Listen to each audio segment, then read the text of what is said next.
السلام علیکم ورحمت الله وبرکاته. خوږو مسلمانانو، نن به له تاسو سره د اولاد د روزنې په باره کې څه مختصر بیان شریکم. د اولاد روزنه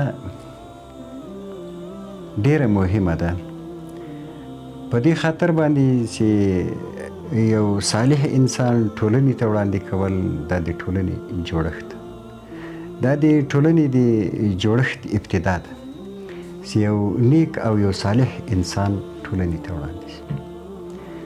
د ماشوم روزنه د ماشوم د نجات سبب ګرځي او د ماشوم د دنیا او د آخرت د هوسایي او د نجات سبب ګرځي. الله تعالی په خپل کلام پاک کې ارشاد کوي: قو انفسکم و اهلکم نارا. حضرت رسول الله صلی الله علیه وسلم وایي چې هر مسؤل په خپل کور کې د خپلې ټولنې او د خپل کورنۍ مسؤل دی. لہذا د اولاد روزنه او اولاد ته تربیه ورکول، اولاد ته د اسلام له نظره ښوونه ورکول دا ډېر مهم ده. دا باید هر مور و پلار په نظر کې ونیسیږي او له ډېرې ابتدا. راځئ نن په دې باندې بحث کوو چې د ماشوم د روزنې ابتدا یا شروع له څه وخته کېږي. ماشوم باید له څه وخته وروزل شي او یو ماشوم نیک ماشوم ټولنې ته وړاندې کول دا له څه وخته دې ته تصمیم نیول کېږي. تصمیم له دې نیول کېږي یو ځوان، ناواده کړی ځوان تر اوسه پورې چې نامزاد سوی نه وي او تر اوسه پورې کوزده نه وي سوي، لومړی دی باید یو نیکه صالحه میرمن پیدا کړي، د دې په لټه کې شي. تر ټولو ښه انتخاب مسلمانه او نیکه صالحه ښځه انتخابول د صالح اولاد دپاره، د صالح اولاد تربیې دپاره. له هغه وروسته باید کله چې یو صالحه میرمن انتخاب شي، له هغه وروسته باید ډېرې دعاګانې وکړل شي. دا د ماشوم د روزنې ابتدا ده. ډېر باید الله ته احتیاج وشي چې الله نیک اولاد راکړه او یو نیک انسان و ټولنې ته وړاندې کوي.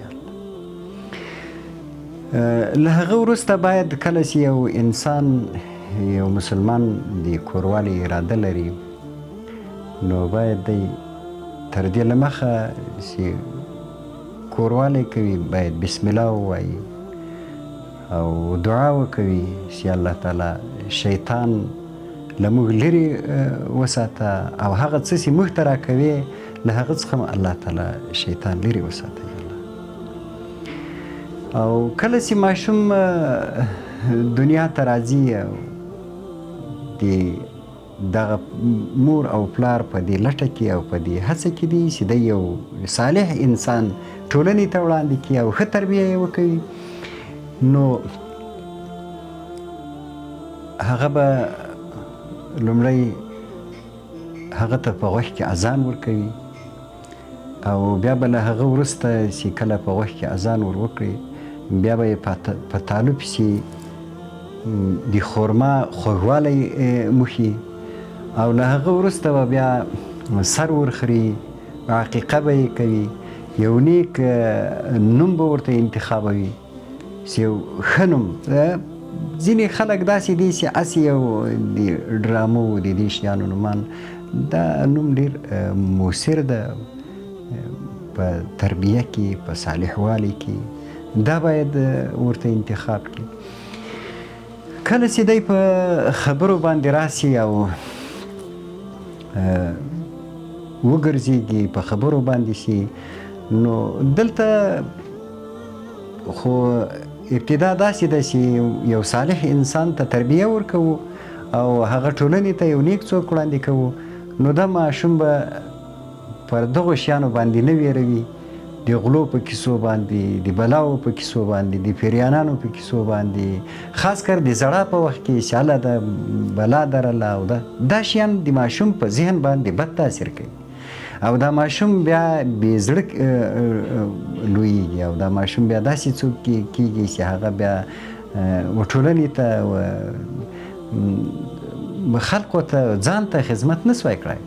لهذا دا به یو داسې څوک لویوي چې هغه باید یو دلاوره څوک وروزي. هغه ته به دغه وخت کې هم باید داسې کیسې وکولی شي چې هغه د خوشحالۍ کیسې وي، هغه یو حماسي کیسې وي، هغه باید د اخلاقو له نګاه څخه، د عقیدې له نګاه څخه، د دین له نظره دا شیان باید هغه ماشوم ته وویل شي، حتی که هغه پوهېږي نه هم باید دا شیان ورته وویل. کله چې له دې حالته چې را پورته شي او دی د باندې د وتلو شي، نو دی باید ټولنیز ژوند زده کړي.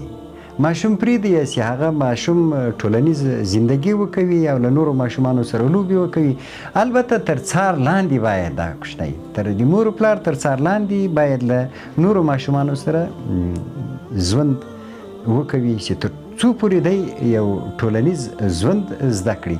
د ټولنیز ژوند دپاره په ابتدا کې باید ماشوم له نورو ماشومانو سره خپلې لوبې وکړي او ماشوم باید داسې وروزل شي چې هغه ته په دغه وخت کې باید سپکې سپورې ونه ویل شي او د غلطي په وخت کې باید د نورو ورونو له مخه، د خویندو له مخه، د قریبانو له مخه، د ناشنا خلکو له مخه باید ونه رټل شي. د ماشوم رټل او ماشوم ته سپکې سپورې کول او ماشوم ته تیزې خبرې کول د ماشوم په ذهن باندې بد تاثیر کوي. ماشوم بیا یا بې ادبه مخته کیږي یا کله بیا هغه په ذهن کې هغه بد الفاظ تقرر نیسي، بیا دی په خپله هغه بد الفاظ استعمالوي.